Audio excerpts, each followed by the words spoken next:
மெல்ல திறந்தது மனக்கதவு. காதல் கதையின் 6ஆம் பகுதி. கதைக்குள்ளே போகலாமா? இந்த மாலதி மாதவன் காதல் எதுவரையில் இருக்கிறது என்று நாமும் போய் பார்த்து விட்டு வருவோமே. அன்று மாலை மாலதி திருவல்லிக்கேணிக்குத்தான் போனாள். ஆனால் சமயத்தில் அவள் கால்கள் பின்வாங்க ஆரம்பித்தது. முரளி அந்த வீட்டில்தான் இருக்கிறான் என்ற நினைவு அவளுக்கு எப்படியோ மறந்து போய்விட்டிருந்தது. உஷாவிடம் கூட முரளி அந்த வீட்டில்தான் இருக்கிறான் என்பதை சொல்லாமல் விட்டுவிட்டோமே என்று அந்த சமயம் நினைத்தாள். அவன் நம்ம என்ன செய்துவிட முடியும் என்ற பழைய துணிவே அவளிடம் நிறைந்திருந்தது. ஆனால் அவளிடம் புதிதாக ஒரு பயம் முரளியின் விஷயமாக தோன்றியது. மாதவனிடம் அவன் தாறுமாறாக கூறி அவன் மனதை கலைத்துவிடப் போகிறானே என்று தான் அவள் நடுங்கினாள். வீட்டை நெருங்கியதும் வாசலிலேயே முரளி நின்றிருப்பதைக் கண்டு முதலில் திடுக்கிட்டாள். தன் துணிச்சலையெல்லாம் திரட்டிக்கொண்டு அவனை சட்டை செய்யாதவள் போல விடுவிடுவென்று உள்ளே போனாள். அவன் மருமகளே மருமகளே வா வா என்று ஏதோ ஒரு பழைய பாடலை உரக்க பாடியதுடன் நிறுத்தி கொண்டான். இவன் ஒரு தொல்லை என்று மனதுக்குள் சலித்து கொண்டபடி தங்கள் போர்ஷன் இருந்த பகுதிக்கு போனாள். கனகத்துக்கு ஜுரம் இருந்தது. ஆனாலும் கவலைப்படும்படியாக எதுவும் இல்லை. அவள் மாலதி வந்ததை பார்த்ததும் உற்சாகத்துடன் அவள் உதவிக்கு இருந்தால் போதும் என்றும் லக்ஷ்மி நடுவில் வந்து விசாரித்து கொள்ளலாம் என்றும் கூறினாள். மாதவன் வந்ததும் விவரங்களை அறிந்தான். கனகத்தை லக்ஷ்மியுடன் அனுப்புவதற்கு சம்மதித்தான். ஆனால் கனகம் பிள்ளையை தனியாக விட்டு வர கண்டிப்பாக மறுத்துவிட்டாள். லக்ஷ்மி மாலதியை அங்கேயே உதவிக்கு விட்டு வைப்பதாக சொன்னவுடன் தான் மாதவனுக்கு மாலதி அங்கே வந்திருப்பதே தெரிந்தது. அவன் முகம் சிரித்து போனது. மம்மி, உங்கள் பொண்ணை நீங்கள் கூடவே கூட்டிகிட்டு போயிடுங்க. தனியாகவே என்னால் அம்மாவை பார்த்துக்க முடியும். லக்ஷ்மி தயங்கவே இல்லை. பரவாயில்ல, தான் அத்தையை கவனிக்க வேண்டியது அவளுடைய கடமை. தன் கடமை அவள் செய்து விட்டு போவதிலே யாருக்கு தொந்தரவு என்று கூறினாள். ராகவன் சகோதரியை பார்த்துவிட்டு மனைவியையும் அழைத்து கொண்டு புறப்பட்டார். மாதவனுக்கு மாமாவிடம் மாலதியை அழைத்து செல்லும்படி சொல்ல துணிவு ஏனோ பிறக்கவில்லை. மாமாவையும் மாமியையும் பஸ்ஸில் ஏற்ற செல்லும் சாக்கில் வெளியே சென்றவன் வரும்போது ஹோட்டலிலே சாப்பிட்டு விட்டு வந்து விட்டான். தான் ஹோட்டலிலேயே சாப்பிட்டு விட்டேன் என்று அவன் சொன்னபோது கனகம் அலுப்புடன், மாலதி, நீ போய் சாப்பிடமா, அவனுக்கு என் காலத்தில் புத்தி வரப்போறதில்லை என்று கூறினாள். அடுத்த நாள் கனகம் அவனை சாப்பிடும்படி வற்புறுத்தவே சாப்பிட உட்கார்ந்தான். மாலதி பரிமாற ஆரம்பித்தாள். பாதி சாப்பிட்டு கொண்டிருந்த போது தட்டில் இருந்த கொஞ்சம் சாதத்திலேயே தயிருக்கு என்று மீதம் வைத்துவிட்டு ரசத்துக்கு கொஞ்சமாக சாதம் கலந்து கொண்டான். மாலதி தன்னை மறந்து அவனிடம் உரிமையுடன், ஏன் அந்த சாதத்துக்கு ரசம் கலந்துக்கங்க, வேறு தயிருக்கு போடுறேன். மாதவன் கை தட்டில் வைத்தபடி இருக்க அசையாது அப்படியே சிலை போல உட்கார்ந்திருந்தான். மாலதி காரணம் தெரியாமல் திகைத்தாள். மெல்ல பார்வையை மட்டும் நிமிர்த்தி அவன் நோக்கினான். அவன் பார்வையில் இருந்து ஏதோ ஒன்று அவளை மிரள வைத்தது. நாம் தான் ஏதோ தவறாக கூறிவிட்டோமோ என்று நினைத்தாள். மாதவன் சாப்பிட்டு முடியும் வரையில் கூட அவளுக்கு புரியவில்லை. அவன் சாப்பிட்டு வந்த பிறகு, நீ சாப்பிடுது மாலதி, அம்மா தூங்குறாங்க என்று கூறினான். 2 நாளாக வார்த்தை வர காணோம், இன்றுதான் வருகிறது. இவளை சாப்பிடு என்று வேற சொல்ல வேண்டுமா? தானாக சாப்பிட்டு கொள்ள தெரியாதா? மாலதிக்கு திடீரென்று உச்சந்தலையிலிருந்து உள்ளங்கால் வரை மின்சாரம் பாய்ந்தது போன்ற அதிர்ச்சி ஏற்பட்டது. இப்போது அவளுக்கு புரிந்துவிட்டது தான் செய்த தவறு. அவள் அத்தை ஒரு காலத்தில் தன் பிள்ளையை இதே மாதிரி சாப்பிடும்போது எதிரில் நின்று ஒழுங்கு சொல்லுவாள் என்பதற்காக அவள் அத்தையையும் மாதவனையும் கிண்டல் பண்ணுவாள். அவனுக்காக சுயமாக சாப்பிட தெரியாதா என்று கேட்பாள். என்று அதே மாதிரி சாப்பிடும் விஷயமாக இவளும் ஒழுங்கு கூறினாள். ஏன் அவனுக்கு சாப்பிட தெரியாது என்றா கூறினாள்? இல்லையே, ஏதோ ஒரு பரிவு தோன்றியதால் தானே கூறினாள். தாய்க்கு பின் தாரம் என்றபடி இவள் ஆரம்பித்து விட்டாளா அந்த நச்சரிப்பை? அட கடவுளே, வாழ்க்கையில் அவள் தெரிந்து கொள்ள வேண்டிய விஷயங்கள் எவ்வளவோ இருக்க அவள் எப்படியோ இருந்திருக்கிறாளே. அவள் இல்லத்தில் புகுந்து இத்தனை நாட்கள் இருமாப்புடன் ராணியாக அரசு செய்ய வேண்டியவள் இப்போது தான் கதவை தட்டலாமா வேண்டாமா என்ற யோசனையோடு தயங்கி நின்று கொண்டிருக்கிறாள். அன்று முழுவதும் அவள் அந்த சம்பவத்தை எண்ணி உடல் சிலிர்க்க நின்றாள். அன்று மாலை மாலதிக்கு வேலை இருந்ததால் கனகம் மீனாவை துணைக்கு அழைத்து கொண்டு டாக்டர் வீட்டுக்கு ரிக்ஷாவில் போனாள்.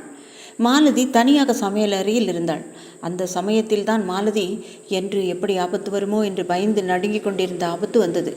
கொஞ்ச நேரம் முரளி சமையலறை வாசலை அடைத்து கொண்டு நின்றதை அவள் கவனிக்கவே இல்லை. வேலைகளை பார்த்து கொண்டிருந்த அவளுக்கு ஏதோ உள்ளுணர்வு எச்சரித்ததால் சட்டென்று திரும்பி பார்த்தாள்.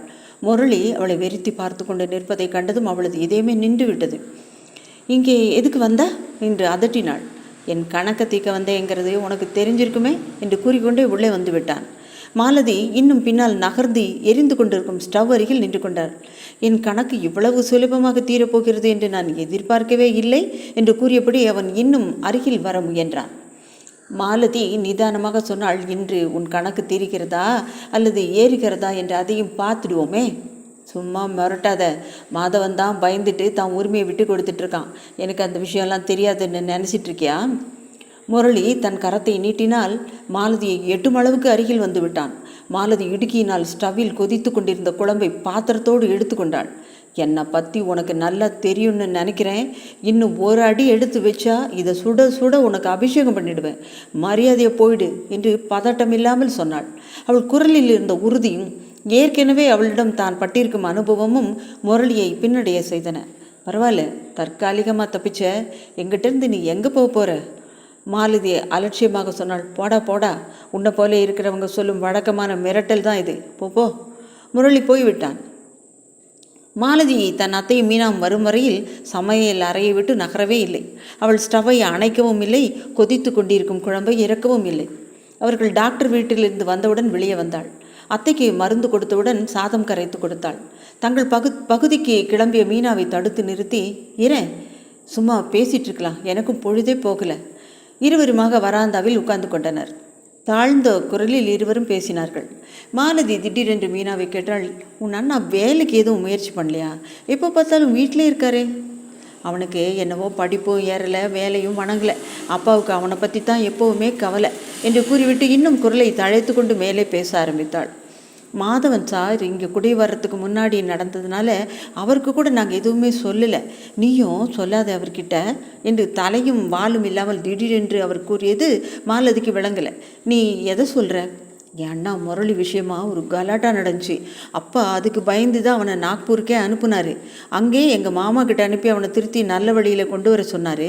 ஆனால் அங்கே மாமாவையே வெளியில் தலை காட்ட முடியாதபடி கெட்ட பெயர் வாங்கி கொடுத்துட்டு வந்துட்டான். மாலதிக்கு புரிந்து விட்டது. அதனால்தான் நடுவில் அவனை ஒரேடியாக காண முடியவில்லை. அவளும் அவனை மறந்து போயிருந்தாள். மாலதி ஆர்வம் இல்லாதவள் போல் கேட்டால், என்னவோ கலாட்டான்னு சொன்னியே, அது என்ன? அது ஒன்றும் இல்லை, ஒரு தியேட்டரில் இவன் ஏதோ ஒரு பொண்ணுக்கிட்ட வம்பு பண்ணிவிட்டு தப்பிச்சோம் பொழைச்சோன்னு வந்து சேர்ந்தான். ஐயோ பாவம். அப்புறம்? ஐயோ பாவம் யார்? அந்த பொண்ணா முரளியா என்று மீனா கேட்டாள். பாவம் உங்கள் அண்ணா தான். கூட்டம் கூடி உதச்சா உடம்பு என்னத்துக்காகும் என்று ஒன்றும் தெரியாதவள் போல் கேட்டாள். அதானே இல்லை, அந்த பொண்ணு ஒருத்தையே இவனை ஒரு கை பார்த்துட்டா. தன் கால் செருப்பை எடுத்து வாங்குன்னு வாங்கியிருக்கா. அடப்பாவமே, உங்களுக்கு எப்படி இதெல்லாம் தெரிஞ்சிச்சு? வீட்டில் வந்து சொன்னாரா என்று சிரிக்காமல் கேட்டாள். அந்த சமயத்தில் அவள் மனம் உஷாவையும் அவள் தோழிகளையும் நினைத்தது. இந்த சமயம் அவர்கள் இங்கே இருந்தால் இந்த வேடிக்கையை எப்படி ரசித்து மகிழ்ந்திருப்பார்கள். இல்லை, அவன் சொல்லலை. அவனுக்கு இந்த அதிர்ச்சி தாங்காததாலும் என்னவோ 2 நாளைக்கெல்லாம் நல்ல ஜுரம் வந்துடுச்சு. அந்த ஜுரத்திலேயே எல்லாத்தையும் உளறி கொட்டுனான். ஜுரவேகத்தில் அந்த பெண்ணின் பேர், அட்ரஸ்ஸு ஏதாவது சொன்னாரா? பாவம், அவனுக்கே அது தெரியல. எங்கள் அப்பா கூட அந்த பொண்ணு யாருன்னு தெரிஞ்சால் பேசாமல் அவளையே பிடிச்சி இவனுக்கு கல்யாணம் பண்ணிடலான்னு சொன்னார். அந்த பொண்ணை போன்றவர்களே இவனை வழிக்கு கொண்டு வர முடியும் என்று அடிக்கடி சொல்லுவார். நல்ல வேளை நான் பிழைச்சேன், எனக்கு கல்யாணம் ஆயிடுச்சு என்று மனதுக்குள் மாலதி நினைத்து கொண்டாள். அது சரி, உங்கள் அண்ணாவின் குணம் உன் சாருக்கு தெரியுமா? அந்த தேட்டர் விவகாரம் போலவே அதுவும் தெரியாதா? அண்ணா அவரிடமே ஏதாவது உளறிட்டு இருப்பான். ஆனால் அவருக்கு இவனை பற்றி தெரியும். ஆனால் தேட்டர் விவகாரத்தை அண்ணாவிடமே நாங்கள் தெரிந்து கொண்டதாக காட்டிக்கொள்ளவில்லை. அவன் தனக்குத்தான் அவமானம் என்று யாரிடமும் அவன் சொல்லவும் இல்லை. எங்களுக்கும் தெரியாதுன்னே அவன் நினச்சிட்ருக்கான். மீண்டும் மீனா சொன்னாள், எங்கள் அம்மா அப்பா சாரிடம் நல்ல மதிப்பு. அவன் அவரோடு சேர்ந்து பழகினாலாவது கொஞ்சம் திருந்துவானோன்னு கொஞ்சம் நம்பிக்கை அவங்களுக்கு. முரளி திருந்துவாரோ இல்லை உன் சார் தான் முரளி மாதிரி மாறிடுவானோ என்னவோ, யாருக்கு தெரியும் என்று மாலதி பரிகாசமாக சொன்னாள். சரியா சொன்னக்கா, உன் அத்தைக்கு கூட அந்த பயம்தான். கூடிய வரைக்கும் சார் முரளியோட பழகுறத அவர் தடை செஞ்சுட்டு தான் இருப்பார். சரி, சாருன்னு கூப்பிடுறியே, நீயா கூப்பிடுறியா? அவரே அப்படி கூப்பிட சொன்னாரா? அவர் எனக்கு டியூஷன் சொல்லி தந்த புதுசில் அவர் அப்படி கூப்பிட்டேன். அது அப்படியே நிலைச்சிருச்சு. ஏன் நான் சார்னு கூப்பிடுறது நல்லா இல்லையா? இல்லை, அப்படி ஒன்றும் இல்லை. பேசாமல் அண்ணான்னு அவரை கூப்பிடேன். ஐயய்யா, முரளி அண்ணான்னு கூப்பிட்ட வாயால் இவரை போய் அண்ணான்னு கூப்பிடுறதா? அது உண்மைதான் என்று ஒப்புக்கொண்டாள் மாலதி. நீ கூட அவர்கிட்ட தான் பாடம் சொல்லிட்டியாமே. யார் சொன்னாங்க உனக்கு? சார் தான் சொன்னார். என்ன சார் பெருமையோ. மாலதிக்கு எரிச்சலாக வந்தது. இதையெல்லாம் போய் சின்ன பொண்ணுக்கிட்ட சொல்லிக்குவாங்களா என்ன? சாருக்கு இதெல்லாம் உங்ககிட்ட பேச டைம் கிடைக்குதா என்று கிண்டலாக கேட்டாள். மாலதிக்கு மாதவனை நேரில் இப்போதெல்லாம் கிண்டல் செய்ய முடிவதில்லை என்பதால் மறைவில் மீனாவிடம் தன் ஆசை தீர அவனை கேலி செய்து பேசி அதில் திருப்தி அடைவாள்.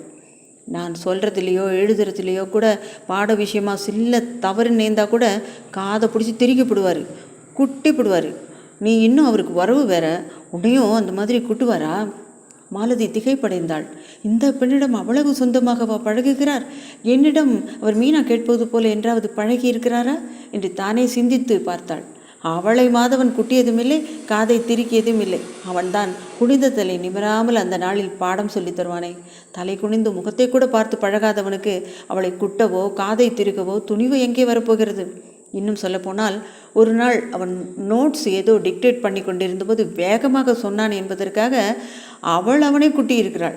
முகத்தை நேராக பார்த்து பேசுடா என்று அவன் முகத்தை நிமிர்த்தி இருக்கிறாள், காதை திருகி இருக்கிறாள். இப்போது நினைத்தால் மாலதிக்கு வெட்கத்துடன் அவனிடம் எப்படியெல்லாம் பழகி இருக்கிறோம் என்று சங்கடமாக இருந்தது. மீனா கேட்டாள், ஏனக்கா பதில் சொல்லக்கூடாதா? அவள் மாலதியை இப்போதெல்லாம் அக்கா என்று தான் கூப்பிடுகிறாள். அதெல்லாம் உன் சாரியே கேட்டு தெரிஞ்சுக்கோ என்று தப்பித்து கொள்ள பார்த்தாள். ஆனால் மீனா விடுவதாக இல்லை. மீண்டும் மீண்டும் தொணப்பினாள். மாலதி உடனே கையில் எது அகப்பட்டாலும் அப்படியே மேலே தூக்கி எறிவார் என்று குறும்புடன் கூறினாள். மீனா பயந்து விட்டாள். அவ்வளவு முரடராக்கா அவர்? அன்று மாதவன் ஆஃபீஸில் இருந்து வந்தபோது இரவு மணி 8 ஆகிவிட்டது. வந்தவுடன் அவன் சாப்பிட உட்கார்ந்து விட்டான். களைப்பினாலோ என்னவோ அவன் பேசவே இல்லை. மாலதிக்கு சிந்தனை வேறு விஷயமாக இருந்ததால் அவளும் அதை கவனித்ததாக தெரியவில்லை. சாயந்தரம் முரளி நடந்து கொண்ட விதத்திலிருந்து இனிமேலும் இந்த வீட்டில் இருந்து கொண்டு அவனுடன் போராடுவது ஆபத்து என்பதை உணர்ந்தாள். அவள் என்ன செய்ய முடியும்? இதற்கு ஏதாவது ஒரு முடிவு எடுக்கத்தான் வேண்டும். முதலில் மாதவனிடம் சொல்லிவிடலாமா என்று யோசித்தாள். ஆனால் அவன் அவள் விஷயமாக எந்த மூடில் இருக்கான்ங்கிறது இப்போ வரைக்கும் அவளுக்கு தெரியல. அவன் மௌனம் அவளுக்கு தயக்கத்தை அளித்தது. அவளது தன்மான உணர்ச்சியும் அவளை மாதவனிடம் உதவி பெறுவதை தடுத்தது. இந்த சமயத்தில் அவளது பழைய சுபாவம் மீண்டும் தலை தூக்கியது. தன்னைத்தானே காத்து கொள்ள முடியாமல் போவதாவது, அதுவும் போயும் இவரிடம் தானாக வலிய போய் உதவி கேட்பதாவது என்று நினைத்து விட்டாள். உடனே மாதவனிடம் உதவி பெறும் எண்ணத்தை உதறிவிட்டாள். மாதவன் அறைக்குள் தன் படுக்கையை எடுத்துக்கொள்ள வந்தான். மாலதி அவன் அறைக்குள் வந்ததை கவனிக்காதவள் போல் கணக்கு போடுவதில் ஈடுபட்டிருந்தாள். மாதவன் தயங்கி நின்றான். மாலதி, கணக்கு சொல்லி தரட்டுமா? அவளுக்கு உண்மையிலே கோபமா என்று அறிய விரும்பினான். மாலதி தலை நிமிர்ந்து அவனை பார்க்காமலே ரோஷத்துடன், நான் ஒன்றும் மக்கில்ல, ஒருத்தர் சொல்லி தரும்படியா. குட் நைட் மாலதி என்று கூறிவிட்டு அவளை திரும்பி பார்க்காமல் வராந்தாவுக்கு வந்துவிட்டான். நடு இரவில் அவனுக்கு தூக்கம் கலைந்தது. அறையினுள்ளே விளக்கு எரிந்து கொண்டிருந்தது. இன்னுமா மாலதி கணக்கு போடுகிறாள் என்று வியப்புடன் எழுந்து உள்ளே சென்றான். விரித்த நோட்புக் மடியில் கிடக்க, பேனா திறந்தபடி இருக்க, அவள் உட்கார்ந்திருந்த நாற்காலியில் சாய்ந்தபடியே தூங்கிக் கொண்டிருந்தாள். படுக்கையை கூட போட்டுக்கொள்ளவில்லை. பரிதாபம் பொங்க அவளையே பார்த்து கொண்டு நின்றான். பாவம், இந்த மாதிரி வேலைகளுக்கெல்லாம் இவள் பழக்கப்பட்டவளே கிடையாது. சீக்கிரத்திலே இவளை அந்த வீட்டுக்கு அனுப்புனாதான் இவளுக்கு ஓய்வு கிடைக்கும். நிம்மதியாக பரீட்சைக்கு படிப்பாள். அந்த மட்டும் நம்மை வெறுத்தாலும் அத்தை என்ற முறையிலாவது நம்ம அம்மாவிடம் பாசம் வைத்திருக்கிறாளே என்று திருப்தி அடைந்தான். ஆனால் அதே சமயம் அவனிடமும் அவள் முன்பு போல மரியாதை குறைவாக பழகவில்லை என்பதையும் அவன் மனம் உணர்த்தியது. ஒரு கால் அவன் தாய்க்காக அவள் அவனிடம் சகஜமாக பழகுவது போல வேஷம் போடுறாளோ? எதுக்கும் போக போக பார்ப்போம். ஒன்று மட்டும் நிச்சயம், இவளுடைய இந்த குணத்தை நம்பி அவன் குறிப்பிட்ட எல்லையை மீற முடியாது. மீறவும் அவனுக்கு தைரியம் கிடையாது. மாதவன் மாலதிக்காக ஒரு பாயை விரித்து தலையினம் போட்டான். நோட்புக்கையும் பேனாவையும் மூடி எடுத்து வைத்தான். அவள் அருகில் சென்று அதே அறையில் படுத்திருந்த தன் தாயின் தூக்கம் கலையாதவாறு, மாலதி மாலதி என்று மெல்ல கூப்பிட்டான். அவள் கண்களை ஒருமுறை திறந்து அவனை பார்த்துவிட்டு மீண்டும் கண்ணை மூடிக்கொண்டு விட்டாள். அவள் பார்வையிலிருந்து அவள் தூக்கம் தெளிந்ததாகவோ மாதவனை தெரிந்து கொண்டதாகவோ தெரியவில்லை. வழக்கம் போல உடனே அயர்ந்து தூங்கிவிட்டாள். குனிந்து நாற்காலியிலிருந்து மாலதியை ஒரு குழந்தையை தூக்குவது போல அநாயசமாக தன் இரு கைகளாலும் அள்ளி எடுத்தான். கீழே விரித்திருந்த பாயில் அவள் தூக்கம் கலையாமல் ஜாக்கிரதையாக படுக்க வைத்து விட்டான். நினைவுடன் அவளது பின்னலை உருவி எடுத்து தலையணியின் மேல் வைத்தான். பிறகு அவள் போர்வையை எடுத்து அவளுக்கு போர்த்தினான். எதுவுமே தெரியாமல் மாலதி தூங்கி கொண்டிருந்தாள். மாதவன் விளக்கை அணைத்துவிட்டு வெளியில் வந்து விட்டான். மறுநாள் உடல்நிலை நன்கு தேறியிருந்த கனகம் சமையல் வேலையை வழக்கம் போல தான் ஏற்றுக்கொண்டு விட்டாள். மீனாவும் அவள் குடும்பத்தினரும் அவளின் உறவினர் வீட்டில் ஏதோ விசேஷம் என்று போயிருந்தார்கள். மாலதி மார்க்கெட்டுக்கு கிளம்புவதை பார்த்த மாதவனும் தானும் கூட கிளம்பினான். இருவரும் காய்கறிகளை வாங்கி கொண்டு திரும்பும் வழியில் மாலதி திடீரென்று தன்னை நெருங்கி வந்து தன் கரத்தை பற்றியதை உணர்ந்த மாதவன் வியப்புடன் அவளை திரும்பி நோக்கினான். அவள் முகம் வெளியேறி போய் பயத்துடன் எதையோ வெறித்து நோக்கி கொண்டிருந்தாள். அவள் கைகள் நடுங்குவதை மாதவனால் நன்கு உணர முடிந்தது. அவன் அவள் வெறித்து நோக்கிய திசையை கவனித்தான். அன்று நடன கச்சேரியிலிருந்து வரும்போது வழிமறித்த ரவுடி கிருஷ்ணன் இவர்களை நோக்கி வந்து கொண்டிருந்தான். மாதவன் தன் கரத்தை பற்றிய மாலதிக்கு தைரியம் சொல்வது போல அவள் கரத்தை அழுத்தினான். அவளுக்கு அப்படியும் தைரியம் ஏற்படவில்லை. நெருங்கி வந்து கொண்டிருந்த கிருஷ்ணனையும் பக்கத்தில் இருந்த மாதவனையும் திகிலுடன் மாறி மாறி பார்த்தாள். அவன் இவர்களை நெருங்கி விட்டான். அருகில் வந்த அவன், வணக்கம் சார் என்று 2 கரங்களையும் குவித்து கும்பிட்டான். மாலதி வியப்புடன் மாதவனை பார்த்தாள். அவன் பொன் சிரிப்புடன் அவளை பார்த்துவிட்டு அவனுக்கு பதில் வணக்கம் தெரிவித்தான். பையை எப்படி கொடுங்க சார், நான் தூக்கியாரேன் என்று மாதவன் கரத்திலிருந்து அந்த பையை வாங்கி கொள்ள முயன்றான். இருக்கட்டும்ப்பா, இங்கே இருக்கிற வீடு தானே, நானே எடுத்துகிட்டு போயிடுவேன். அம்மா யாருங்க, சம்சாரங்களா என்று மாலதியை குறிப்பிட்டு அவன் கேட்டான்.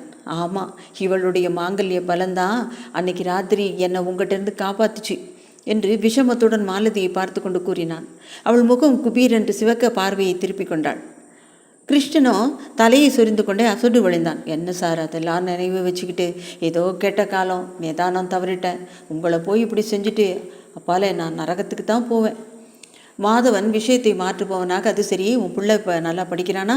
ஆமாம் சார், உங்கள் புண்ணியத்தில் பள்ளிக்கூடத்துக்கு கரெக்டாக போகிறான் என்று கூறிவிட்டு மாலதியை பார்த்து, என் மகன் ஸ்கூலுக்கு அடிக்கடி போகாமல் இருந்தான், அங்கே ஏதோ ராங்கு பண்ணிவிட்டு வீட்டுக்கே அனுப்பிட்டாங்க. நம்ம ஐயா தான் பையனுக்கும் புத்தி சொல்லி அங்கேயும் சிபாரிசு பண்ணி ஏதோ செஞ்சார். இந்த வேலைக்கு ஆண்டவன் புண்ணியத்தில் நல்லா இருக்குது. மாதவன் குறுக்கிட்டான். இதோ பாரு கிருஷ்ணா, எனக்கு ஒரு உதவி பண்ணுறியா? என்னங்க? இவ இங்கே இருக்கிற வரைக்கும் நீ கூடிய மட்டும் இவ கண்ணில் தென்படாமல் இரு. உன்னை அன்னைக்கு ராத்திரி கண்டதுலேருந்து கனவு கண்டு அலறிட்டே இருக்காளாம் என்று மாதவன் பரிகாசமாக சொன்னான். மாலதி திடுக்கிட்டாள். இவருக்கு இது எப்படி தெரியும்? இந்த வீட்டில் கூட ஏதாவது உளறி விட்டோமோ என்று சந்தேகப்பட்டாள். சரி கிருஷ்ணா, நாங்கள் வரோம் என்று கூறிவிட்டு மாதவன் கிளம்பினான். மாலதி அவனையே கேட்டாள். கனவில் நான் அலர்னது உங்களுக்கு எப்படி தெரிஞ்சிச்சான்? அந்த விவரத்தையெல்லாம் மாமா தான் சொன்னார் என்று சிரித்து கொண்டே சொன்னான். மாலதிக்கு தன் தந்தையின் மேல் கோபமாக வந்தது. இதையெல்லாம் போய் இவரிடம் யார் உளறு சொன்னார்கள்? மாதவன் மீண்டும் பரிகாச குரலில், மாலதி, எனக்கு ஒன்று தோன்றுகிறது. இந்த கிருஷ்ணன் இங்கே தான் உட்காந்துருப்பான். இவன் எதிரில் உன்னை 4-5 தடவையாவது கூட்டிகிட்டு போனால். மாலதியை அவன் கூறியது விளங்காமல், கூட்டிகிட்டு போனால்? அவன் தன் வலது கரத்தை அர்த்த புஷ்டியுடன் பார்த்தான். மாலதிக்கு இப்போது புரிந்தது. கோபமும் வெட்கமும் தாங்காமல், நீங்கள் சும்மா இருக்க மாட்டீங்களா என்று அவன் மேல் எரிந்து விழுந்துவிட்டு ஓட்டமும் நடையுமாக வீட்டுக்குள் ஓடினாள். அங்கே முரளி நடையின் வாசல்படியில் கைகளை குறுக்கே 2 பக்கமும் வைத்துக்கொண்டு வழிமறித்து நின்றான். மாலதி அவனை மதித்து பேசி வழியை விடும்படி கேட்பதாவது என்ற வீம்புடன் பின்னால் மாதவன் வந்து கொண்டிருக்கும் தைரியத்தில் பொறுமையாக வாசலிலேயே நின்றான். மாதவன் பின்னாலே நுழைவதை பார்த்ததும் முரளி தானாகவே வழியை விட்டு விலகி நின்றான். மாதவன் சாப்பிட்டு விட்டு ஆஃபீஸுக்கு புறப்படும் போது மாலதி வழக்கம் போல டிஃபன் பொட்டலத்தையும் குடிக்க டம்ளரில் தண்ணீரையும் கொண்டு வந்தாள். மாதவன் அவளை அந்த நிலையில் பார்த்ததும் அவன் மனம் அவனை அறியாமல் பழைய மாலதியையும் இன்றைய மாலதியையும் ஒப்பிட்டு பார்க்க ஆரம்பித்து விட்டது. இவள் இவ்வளவு சகஜமாக பழகுவாள் என்று அன்றைய தினம் சொல்லியிருந்தால் கூட நம்பியிருக்க மாட்டான். வேறு வழியில்லாமல் மனதை தேற்றிக்கொண்டு தன் சுபாவத்தை மாற்றிக்கொண்டு பழகுகிறாள். அவள் கையிலிருந்து தண்ணீரை பெற்றுக்கொண்டு குடித்த அவன் டம்ளரை அவளிடமே நீட்டினான். பிறகு டிஃபன் பொட்டலம் இருந்த பையை எடுக்க போனவனுக்கு இரவு நடந்த சம்பவம் திடீரென்று நினைவுக்கு வந்தது. அவளுக்கு இன்னமும் அது தெரியாது என்பதை உணர்ந்தவுடன் அவன் இதழ்களில் புன்னகை எறும்பியது. ஒரு சமயம் அது தெரிந்தால் கோபிப்பாளோ என்ற சந்தேகமும் கூடவே எழுந்தது. மாதவன் மீண்டும் தொடர்ந்தான். பெண்களை மலருக்கு ஏன் ஒப்பிட்டு பேசுகிறார்கள் என்பதன் காரணத்தை நேற்று இரவுதான் தெரிந்து கொண்டேன். அவளுக்கு ஏதோ சந்தேகம் தோன்றவே பார்வையை உயர்த்தி அவனை பார்த்தாள். மலரை போன்றவர்கள் லேசாக இருப்பதால் தான் அந்த மாதிரி புகழ்கிறார்கள் போல. அவனுடைய குறும்பு பேச்சு அவளுடைய சந்தேகத்தை தெளிவுபடுத்தியது. மாலதிக்கு வெட்கம் பிடுங்கி தின்றது. வெளியே நழுவ பார்த்தாள். ஆனால் மாதவன் சட்டென்று அவள் கரத்தை பிடித்து மெல்ல அருகில் அவளை இழுத்து கொண்டான். அவளது இடையை பிடித்து அவளை மெல்ல தன் பக்கமாக திருப்பி கொண்டான். மாலதி என்று குழைவாக கூப்பிட்டு அவள் முகத்தை ஆராயும் பாவனையில் கவனித்தான். மாலதிக்கு தீபாவளி என்று அவன் தன்னை வலிமையுடன் அணைத்த அந்த நினைவு வந்தது. மாலதி, என்ன யோசனை என்று மாதவன் கேட்டான். அவன் குரலில் ஏமாற்றம் கலந்திருந்ததை அவள் கவனிக்க தவறவில்லை. ஒன்றும் இல்லையே என்று அவள் குரல் நடுங்க சொன்னாள். மாதவன் பெருமூச்சுடன் விலகி கொண்டான். மாலதி, நீ உனக்கென்ன ஒரு வட்டம் படைச்சிட்டு அதுக்குள்ளே யாரையும் சட்டை பண்ணாமல் வாழ்ந்தவ. உன் பார்வையை மறைத்த அந்த வட்டம் இப்போது அழிஞ்சு போயிடுச்சு. பிறரையும் பிறருடைய எண்ணங்களையும் மதிக்க கற்றுக்கிட்டேன். அதற்கே நான் உன்னை பாராட்டணும். இந்த நிலை நம் இருவரிடையே ஏற்பட்டால் கூட போதும். இதை சகிச்சுக்கிட்டு தான் இத்தனை நாளாக காத்திருந்தேன். நீ நினைக்கிற மாதிரி வெறும் கோழைத்தனத்தினால் மட்டும் அல்ல. இப்போதும் உன் மனதில் நான் என்ற நினைவு சுழன்று கொண்டுதான் இருக்கிறது. அது எனக்கு தெரியுது. அந்த நான் என்ற உணர்வு அழிந்து நீ தவமாய் எனக்கு காத்திருக்கும் நாளில்தான் நான் உன்னை அடைய வேண்டும் என்று தீர்மானித்து விட்டேன். அது வரையில் எத்தனை நாளானாலும் நானும் காத்திருப்பேன் என்று கூறிவிட்டு விடு என்று வெளியே சென்று விட்டான். மாலதி பிரமிப்புடன் அவன் சென்ற திசையை நோக்கியவனாக நின்றாள். அவளை பற்றி அவளே இன்னும் புரிந்து கொள்ள முடியாமல் தவிக்கிறாள். மாதவன் இவ்வளவு சாமர்த்தியமாக அவள் நினைப்பதை அடுத்த நிமிஷமே கூறிவிடுகிறான். இவனுக்கு எங்கிருந்து இவ்வளவு சாமர்த்தியம் வந்தது? அவனுக்காக அவள் காத்திருக்கும் நாள் என்று ஒன்று வருமா? அது அவளுக்கே தெரியாது. இத்தனை நாளாக இம்மாதிரி ஒரு நாள் வரும் என்று கூறினால் அவளே நம்பியிருக்க மாட்டாள். ஆனால் இப்போதெல்லாம் அவளை அவளாலேயே நம்ப முடியவில்லையே. அன்று பிற்பகல் மாலதி வீட்டு கொல்லைப்புறத்தில் துணிகளை துவைத்து கொண்டிருந்தாள். கனகம் தூங்கி கொண்டிருந்தாள். வீட்டில் யாருமில்லை. மீனாவும் பள்ளிக்கூடம் போயிருந்தாள். குனிந்து துணிகளை அலசி கொண்டிருந்த மாலதி தன் முதுகில் விண்ணென்று விழவே பயந்து திரும்பி பார்த்தாள். ஒரு காகித ஏரோப்ளேன் விழுந்து கடந்தது. சட்டென்று நிமிர்ந்து முரளிதான் அங்கே நின்று கொண்டிருப்பதை பார்த்தாள். இழுத்து செருகியிருந்த புடவையை தளர்த்தி சரியாக விட்டு கொண்டாள். விடுவென்று அவன் அருகில் சென்றாள். முரளி, நீ என்ன செய்யணும்னு நினைக்கிற?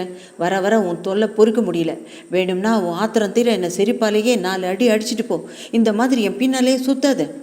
திடீரென்று அவள் இவ்வளவு அருகில் வந்து நின்று கொண்டு இவ்வளவு தைரியமாக பேசுவாள் என்று அவனும் எதிர்பார்க்கவில்லை. சற்று மிரண்டு போய்விட்டான். மாலதி அதை சாத்தகமாக்கி கொண்டு மேலே பேசினாள். உன் தங்கை மீனாவுக்கு ஒரு பொது இடத்தில் எனக்கு நேர்ந்த அனுபவம் நேர்ந்ததாக அறிந்தால் நீ என்ன பண்ணுவ? அப்படி நடந்து கொண்டவனை நீயே தேடி போய் என்னை விட பல மடங்கு அதிகமாக தாக்கியிருப்ப. உனக்கு அவ்வளவு ஆத்திரம் வருமா? வராதா? எனக்கு கூட பிறந்தவ அண்ணனோ தம்பியோ இல்லாததுனால நானே அந்த வேலையை பார்த்தேன். நான் உன்னை அடிச்சுட்டு தான் நினைப்பானே. உன் மனதில் தோன்றிய விஷமத்தனத்தை நசுக்கினேன். அவ்வளோதான், போய் வேலையை பாரு என்று நயமாகவே சொன்னாள். முரளிக்கு ஆத்திரம் பொங்கியது. என்ன மணிமேகலை மாதிரி உபதேசம் பண்ணுற? உனக்கு பதிலுக்கு அடிக்கணும் அப்படின்னா தேட்டர்லேயே அந்த நிமிஷத்தில் அடிச்சிருப்பேனே. என் பழியை வேறு விதத்தில் தீர்க்க விரும்புகிறேன். அருந்த செருப்பு உபயோகப்படாத மாதிரி உன்னோட வாழ்க்கை யாருக்குமே உபயோகப்படக்கூடாது. உன் வாழ்க்கையை சீரழிக்க போகிறேன். மாலதி அவனை அருவருப்புடன் பார்த்தாள். முரளி, உன்னை நான் எந்த இனத்தில் சேர்க்கறதுனே தெரியலடா. நான் செய்த செயலுக்கும் நீ என்னிடம் விடும் சவாலுக்கும் சம்பந்தமே இல்லை. நான் ஒருவருக்கு மனைவியான பிறகு நீ எதிர்த்த மாதிரி நின்று பேசுறது கூட சரியில்லை தெரியுமா? பொல்லாத மனைவி. மாதவனுக்கு மனைவி நீயாக இருக்கலாம். ஆனால் அவனுக்கு என் தங்கை மீனா பற்றி தான் அக்கறை. அடைச்சி வளராதே. அவரை பற்றி உன்னை விட எனக்கு நல்லா தெரியும். அப்படியா? ஆனாலும் இப்போது நீ வகையாக என்னிடம் மாட்டிக்கொண்டு விட்டாய் என்று கூறிக்கொண்டே அவள் கரத்தை தாவி பிடித்தான். ஒரே திமிரலில் அவனிடமிருந்து தன்னை விடுவித்து கொண்டு அவள் ஓடினாள். அதே வேகத்தில் ஒரே பாய்ச்சலில் கிணற்றின் மேல் தாவி ஏறி நின்று கொண்டாள். முரளி உண்மையிலே பயந்து விட்டான். ஐயோ மாலதி, வேண்டாம், குதிச்சிராதே என்று கெஞ்சும் குரலில் கூறினான். நீ ஒரு அடி இந்த பக்கம் வந்தேனா கூட நான் குதிச்சிருவேன். போட உள்ள என்று அவள் பல்லை கடித்து கொண்டு சீறினாள். முரளி ஒரே ஓட்டமாக உள்ளே ஓடிவிட்டான். மாலதி கிணற்றின் மேலிருந்து குதித்து முதல் வேலையாக அங்கிருந்த கொல்லை கதவை அவன் மீண்டும் வராதபடி தாழ் போட்டாள். இனிமேல் இந்த வீட்டில் இருக்கக்கூடாது என்று நினைத்து தன் படபடப்பு தீர அங்கேயே உட்கார்ந்து சற்று ஓய்வு எடுத்து கொண்டாள். தன் அவல நிலையை நினைத்ததும் அவளுக்கு துக்கம் வந்தது. இத்தனையும் தானாக வரவழைத்து கொண்ட துன்பங்கள். மாலை போல பெற்றோர் இருக்கிறார்கள், கட்டிய கணவன் இருக்கிறான். இருந்தும் என்ன, அவள் தனியாக போராட வேண்டியிருக்கிறது. முரளியை பற்றி மாதவனிடம் சொல்லி ஆதரவு தேடுவோம் என்ற எண்ணமே அவளுக்கு தோன்றவில்லை. எழுந்து மடமடவென்று மீதி துணிகளை அலசிக்கொண்டு உள்ளே விரைந்தாள். அன்று சாயந்தரம் வேலைகளை முடித்து கொண்டு அத்தையிடம் உட்கார்ந்து மாலதி பேசி கொண்டிருந்தாள். அத்தை, நான் மாம்பழம் போலான்னு இருக்கேன். ஆமாம் மாலதி, பரீட்சையும் கிட்ட வருது. மாதவன் சொல்லிகிட்டே இருக்கான், நீ பரீட்சைக்கு படிக்கிறது போதாது அப்படின்னு. எனக்கு பரீட்சையை பற்றி தைரியம் இருக்கிறது அத்தை. பாஸோ ஃபெயிலோ எது ஆனாலும் இனிமேல் அதை பற்றி கவலைப்பட போகிறதில்லை. அப்படி சொல்லாதேம்மா, நீ பாஸ் பண்ணணும்னு மாதவன் ரொம்ப ஆசைப்படுறான். மாலதி அதற்கு பதில் சொல்லவில்லை. ஏன் அத்தை, நீங்கள் இந்த வீட்டை காலி பண்ணிட்டு வேறு இடம் பார்த்து போகக்கூடாதா? எனக்கு கூட அந்த அபிப்பிராயம் உண்டு மாலதி. ஆனால் நீ சொன்ன மாதிரி வேறு இடம் பார்க்கும் விருப்பமில்லை. பழையபடியே ஒத்துமையாக ஆதரவாக இருக்க உன் அம்மா எல்லாருமா ஒன்றா இருப்போம்மா, இந்த ஏக்கம்தான் எனக்கு இருக்குது. ஏன் அத்தை, அங்கேயே வந்துருங்களேன். அது எப்படிமா முடியும்? மாதவன் இந்த இடத்தை விட்டு நகர மறுக்கிறானே. மாதவனுக்கு அண்ணா வெளியிடத்து சம்பந்தத்தை பற்றி யோசனை சொன்னபோது கூட நான் மறுத்த காரணம் என்ன? புதிதாக இன்னொரு பெண் வந்தால் நம்ம எல்லாரும் ஒத்துமையாக இருக்கிறத பிரிச்சுட்டு போகிறாளேன்னு தானே நான் அந்த சம்பந்தத்துக்கு சம்மதிக்கலை. மாலதி திடுக்கிட்டு அத்தையை பார்த்தாள். கனகம் அதை கவனிக்காமல் பேசிக்கொண்டே போனாள். மாதவனுக்கு வெளியிலிருந்து பெண் வந்ததா? அவளுக்கு தெரிய வராத விஷயம் ஒவ்வொன்றாக கிளம்புகிறதே. அத்தையை அந்த விவரம் கேட்க விரும்பினாள். ஆனால் வெட்கம் ஏனோ தடுத்தது. அவள் இருவரிடமும் நடந்து கொண்ட மாதிரியில் அதை கேட்கக்கூட அருகதை இல்லை. புது பெண் என்ன செய்வாளோ என்று பயந்த ஒரு வேலையை வீட்டு பெண்ணாக பழகியவளிடமிருந்தே வந்துவிட்டதே. குடும்பத்தை அவள் பிரித்து விட்டாளே. அத்தை, அந்த பெண் யார் என்று கேட்டாள். அவள் குரலில் சுரத்து குறைந்திருந்ததை கவனித்த கனகம் அப்போதுதான் தன் பிழையை உணர்ந்தாள். உஷா விஷயம் இவளுக்கு மறைக்கப்பட்டு விட்டது என்பது அப்போதுதான் அவள் மூளையில் உரைத்தது. இப்போது சொன்னால் இன்னும் என்ன புது விபரீதம் வருமோ என்று பயந்து விட்டாள். போடி அசட்டு அம்புஜம், இதெல்லாம் பழங்கதை, இப்போ பேசி என்ன பிரயோஜனம் என்று பெருமூச்சு விட்ட கனகம் சில நிமிஷம் கழித்து, இந்த முரளி அயோக்கியனை நினைத்தாவது இந்த இடத்தை விட்டு தொலைந்து விட்டு மறுவேளை பார்க்க வேண்டும் போல் இருக்கிறது என்று மாலதிக்கு தூக்கி வாரி போட்டது. அத்தைக்கு கூட முரளியை பிடிக்கவில்லை என்று தெரிந்து கொண்டாள்.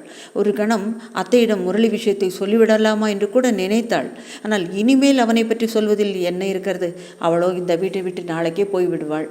அத்தை தான் இந்த விஷயத்தில் அவளுக்கு உதவியாக என்ன செய்ய முடியும்? அத்தை கேட்டாள், மாலதி, இந்த விஷயத்தை நீ சொன்னால் மாதவன் கேட்டாலும் கேட்பான். நீ எனக்காக செய்வியா? அது எப்படி என்னால் மட்டும் செய்ய முடியும் அத்தை? நான் சொன்னால் பிடிவாதம் அவருக்கு அதிகமாக தானே ஆகும். அது என்னவோ உங்கள் 2 பேரையும் என்னால் புரிஞ்சிக்கவே முடியல. அவனை ஏதாவது கேட்டால் உன்னை கேட்க சொல்கிறான், நீ பிடிவாதம் பிடிப்பேங்கிறான், நீ இப்படி சொல்கிற. ஆக 2 பேருமே தழைஞ்சு போகிறதே இல்லை அப்படின்னு தெரிஞ்சு போச்சு. இந்த அழகில் எனக்கு ஆசை வேறு அதிகமாக்கிக்கிட்டே வருது. மாதவன் சொல்கிறது போல் அதை பேராசைன்னு வேணுமானால் நினச்சிக்க. அப்படியே அத்தை, உங்களுக்கு அப்படி என்ன ஆசை? அதை இப்போ இதுக்கு சொல்லணும். அவன்தான் பேராசைன்னு சொன்னான், நீ துராசைன்னு கூட சொல்லுவ. அதனால் என் வரை அது நிராசை தான் என்று கனகம் சிரித்து கொண்டே சொன்னாள். மாலதிக்கும் சிரிப்பு வந்தது. ஆனால் விடாமல் கேட்டாள், பரவாயில்ல அத்தை, சொல்லுங்கள், என்னால் முடிஞ்ச வரைக்கும் நான் நிறைவேற்றுறேன். அத்தானை பற்றி நீங்கள் ஏன் கவலைப்படுறீங்க? சொல்லிடுவேன். சொல்லிடட்டுமா? மாலதி கலீர் என்று சிரித்துவிட்டு அத்தையின் ஹாஸ்ய உணர்ச்சியை மனதுக்குள் ரசித்து கொண்டாள். சும்மா மிரட்டாதீங்க அத்தை, சொல்லுங்கள். கனகம் அந்த நிமிஷம் மௌனமாக இருந்துவிட்டு பிறகு உணர்ச்சி நிறைந்த குரலில் சொன்னாள், பெரியவர்களான எங்கள் மனம் நிறைந்து குளிர, மடி நிறைந்து வழிய ஒரு பேரன் எங்களுக்கு வேண்டும் என்று அவள் பெற்றோர்களுக்கும் சேர்த்து வரம் கேட்கும் பக்தனைப் போல கேட்டாள். போங்க அத்தை என்று செல்லமாக சினுங்கிக் கொண்டே அத்தை மடியில் வெட்கத்துடன் தன் முகத்தை புதைத்து கொண்டாள். பாத்தியா, நான் எப்படியாவது உங்கள் ஆசையை நிறைவேற்றுகிறேன் என்று கூறிவிட்டு கடைசியில் என்னையே போங்க அத்தைன்னு சொல்லி விரட்டுறியே, நீ வெறும் சவடால் சிங்காரி தான் என்று பரிகாசமாக கூறிக்கொண்டே கனகம் தன் மருமகளின் தலையை அன்புடன் தடவி கொடுத்தாள். அதுவரை குழந்தை என்ற திவிட்டாத இன்பம் பெண்மைக்குரிய வரப்பிரசாதமாக கிடைக்கும் என்பதை அவள் நினைத்து கூட பார்த்ததில்லை. இப்போது அதை நினைக்கும் போதே அவளுக்கு உடல் புல்லரித்தது. அத்தையின் மடியில் முகத்தை புதைத்தபடி குழந்தையை பற்றிய கற்பனையில் சுகத்தில் லயித்து விட்டாள்.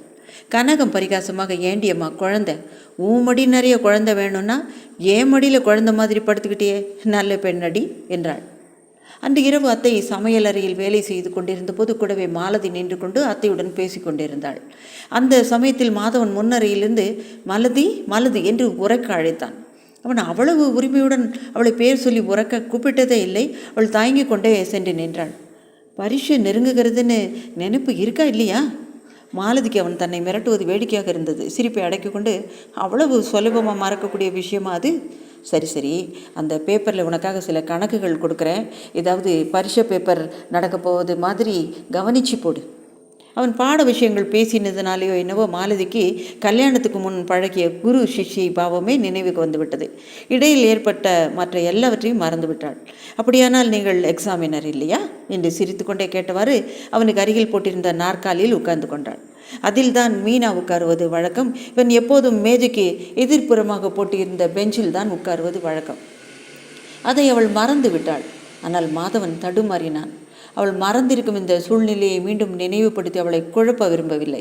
நீண்ட நாட்களுக்கு பின் மாறியிருக்கும் இந்த குழந்தை சுபாவம் கொண்ட மாலதியிடம் மீண்டும் பழக விரும்பினான். மாலதி கணக்கு போடுவதில் மூழ்கிவிட்டாள். தான் அருகில் உட்கார்ந்ததால் மாதவன் தடுமாறுவதை அவள் அறியவே இல்லை. அவன் பாவம் தன்னையும் அறியாமல் மாலதியின் புறமாக சாய்ந்து அவளை சற்று நெருங்கினான். மாலதி சட்டென்று தலை நிமிர்ந்தாள். அப்போதும் அவன் தான் கணக்கு போடுவதை தான் கவனிக்கிறான் என்று நினைத்து அவள் தன் பேப்பரை கைகளினால் மறைத்து கொண்டு பேசினான். எல்லா கணக்கும் போட்ட பிறகு பார்க்கலாம், இந்த மாதிரி கூடவே பார்த்துட்டு வந்தால் என் கணக்கு போடவே வராது, தடுமாறும், பார்க்காதீங்க. மாதவன் சமாளித்து கொண்டு கூறினான். ஆல்ரைட், நான் அப்படி வராந்தால் நினைக்கிறேன், நீ கணக்கு போட்ட உடனே என்னை கூப்பிடு. அவன் வெளியே போய்விட்டான். அவன் குரலில் இருந்த நடுக்கத்தையோ தடுமாற்றத்தையோ அவள் கவனிக்கவே இல்லை. நல்ல வேளைதான் என்று மனதுக்குள் நினைத்து கொண்டு உலாவிக் கொண்டிருந்தான். ரொம்ப கல் நெஞ்சுதான், பேப்பர் இவ்வளவு கஷ்டமாக கொடுக்கறது என்று அவள் முணுமுணுத்தாலும் 3/4 மணி நேரத்தில் முடித்து விட்டாள். அந்த சந்தோஷத்தில் ஏற்பட்ட படபடப்பில் வராந்தாவில் இருந்த மாதவனை கூப்பிடும் ஆர்வத்தில் தன்னை மறந்து பழைய முறையிலேயே மாது என்று உரைக்க கூவிவிட்டாள். உடனே பிழையை உணர்ந்து மேஜையின் மேல் கவிழ்ந்து முகத்தை புதைத்து கொண்டாள். கல்யாணம் ஆன புதிதில் கூட எத்தனையோ தடவை அவள் மாது என்று தான் கூப்பிட்டு இருக்கிறாள்.